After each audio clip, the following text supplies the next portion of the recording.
Relthadon with Too Hot for TV, and this is the Savardi Foundation. You know, every now and then we do that. And I'm with kaeson Skrilla. Peace. And you've been super active. You know, the guards stay active, man. Indeed, so. You know what I'm saying? How do you do it though? Like is it just natural? I know you ain't got like a PR system that be like, yo, you got this, because you make moves. Wasn't you just out of town? You just bust the OT move into a radio station and all that, right? Ain't nobody gonna do it for me. Like I recall having a talk with a friend of mine that was a manager, and he told me don't get a manager until I can't manage. So makes sense. When it becomes overwhelming, then I get some help. At this point, we just running. My boy, I'm not gonna lie, my boy Doja, like he's an inspiration. Like he make the beats, he mix it, he master it. He's an MC. He does his merch. He makes his merch. Like so, with somebody like that on the team, it only inspires me to do more. Like how do you find that in hip hop? Like how do you know how like he's a rapper, but he's also a producer, and it seemed like y'all got like a camaraderie. Like y'all get together, it becomes like a big project. Y'all got your own like symbolisms and sound. And like you said something key, you was like, yo, y'all make music for us, for like a certain genre. You know what I'm so like, I mean, I heard Andre 3000 say like, what are you gonna rap about? Our era was a pivotal era in hip hop in general. Yeah. And a lot of people ain't make it out of our era. So I think it's important for us to still be celebrated. If we leave it to the labels, they focus on the younger, less intelligent artists that they can manipulate. Yeah. You know, us being elders, like we've been through it. I done had 2 major label deals. Yeah.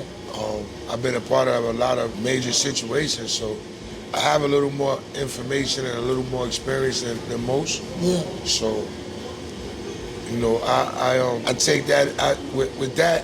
I just figured it's nothing for us really. Like we don't, you know, nobody caters to us anymore. Like it's not a like our sound, like what used to get us hyped up. I mean, there's still people that do it. It's a lot. And being on the underground, I met so many dope MCs, man. Yeah.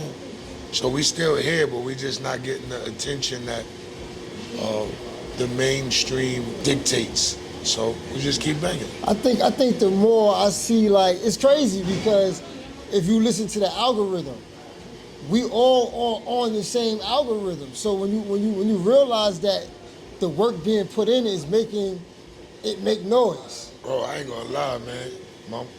Like I said, I know this is my interview, but that dude Doja, that dude's a machine.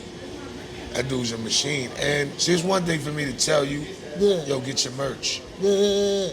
It's one thing for me to tell you, sell your music, yeah. direct to consumer. But to actually do it. But to see it being done, and to see like his different seasons of merch, and people sending pictures from Germany. Like I seen a picture today from somebody in Germany with a vinyl in it. Yeah. Like that's inspirational. Yeah. So, you know, with people like that in such close proximity, it just pushes you to go harder. Well, I just like, they don't understand like what's going on. So since like I do media and it's like I got relationships with people who are in depth with what's going on right now, like it's dope that we able to even talk about it. So like you said, it's your interview, but Doja is so relevant and people don't really understand how relevant he is. Like if you could go to different, like, you know what I'm saying, like platforms, and he's relevant with a fan base on each relevant, you know what I'm saying? So, you know, you gotta give respect to him, you know what I mean? Definitely. Son is dope. You know what I'm saying? But listen, so we're gonna bridge from that, right? And my brother's keeper, yes I am. Don't call me bro if we ain't fans. In fact. Like, let's talk about that. Like that joint crazy. I mean, you know, it's self-explanatory. You know what I'm saying? Like you and I are friends beyond this, beyond music. Yeah. So, you know, we cut from a cloth that everybody ain't accepted, exclusive club type shit. So, yeah. You know, it's too many people broing me. Yeah. You know what I'm saying? Big bro and all that. And Yeah. It was too much of that, so I just felt it was necessary. Don't call me bro if you ain't fan. You ain't fan. Now the song is crazy, the beat was crazy. Who made the beat? I believe that was Master Ill. That's a 17 Cypher production. 17 Cypher is the Earth from. We're gonna educate y'all, man. We're gonna educate. 17 Cypher is the Earth that she started putting together these compilations with all these MCs from all over. Like, I think within a year she might have put 100 MCs on projects. So she curates the projects, she deals with the producers, and she matches the artists. And like, I got a record out right now with Bernadette Price, Rem the Villain, Honey De Niro, and myself in '07. Yeah. Peace to the God '07. Produced by Doja, called New York. Yeah. It was a 17 Cypher curation. Yeah. But yeah, like, I'm just staying close to the ground with like my Punchline Academy stuff. Amadeus asked me, like, with your accolades, with your history, like, why you come here? And I told him I wanted to be around the wolves. Yeah. Because if I can come around the wolves and still be who I am, then I'm halfway where I need to be. You know what I mean? It'd been easy for me to go around established artists that I got 20, 30-year relationships with and find my way, you know what I'm saying? But what I understood over time is your fan base is your power. For me to go deal with somebody else that's already established, their fan base is their power, so they choose to share it with me, it's still there. You know what I mean? It can become mine, but when you come with your own, it's a different respect. The conversation is different. I think just the longevity, and I think that's what the whole aspect of it is. Like, even to sit down with you and be able to, it's like you got so much of a history. You know what I'm saying? So with all the relationships that you have, it's just like a big portfolio of art. Like, cause you could go on. I was gonna say this to you. I was like, yo, you posted something and it had a female that you did a song with, and she was a feature. Is it Ali Caldwell? Yes. So, you know what I mean? I definitely wanted you to just talk about that and the aspect of like working with people like that and your projects, man. And let's definitely wrap it up with your projects, bro. Like, you got a lot coming out. Ali Caldwell was on The Voice and on The Four. That's actually it's like she's family. Yeah. Her manager, her significant other, and I grew up together in East New York, Linda Plaza, so that was a no-brainer. Like, she liked my music, I like her music. I loved her voice. They came to my studio, we banged out. We got more stuff coming. But right now, as far as projects and stuff is concerned, I'm actually in the morning, 12 a.m. at the time of this filming, I dropped Pain. Pain is from the Bespoke project, produced by the Mob, a Trinity from the Mob. That project will be out next week on Bandcamp. I put out 3-4 singles on streaming services to promote the project, but the entire project, it's a story.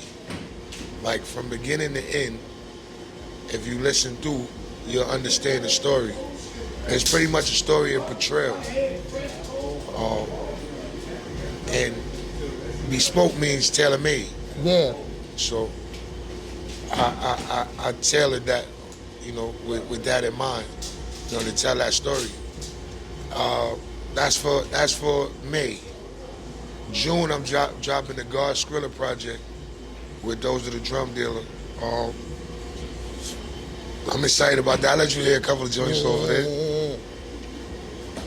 I'm excited about that. I got projects with Self-Service, a project with Nam Nitty.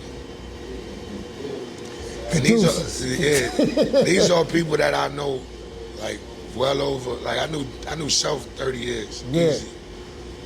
Self and I met during the Onyx days, like when Onyx was double platinum. He started producing with them. I met him through them.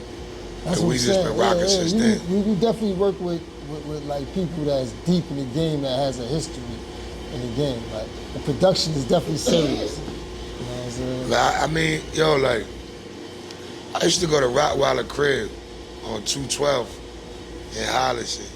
His moms used to try to force me in the basement to her church. I always been in tune. I always been in tune, like, coming from Jam Master Jay camp. One of the things Jay liked about me was that I wasn't docile.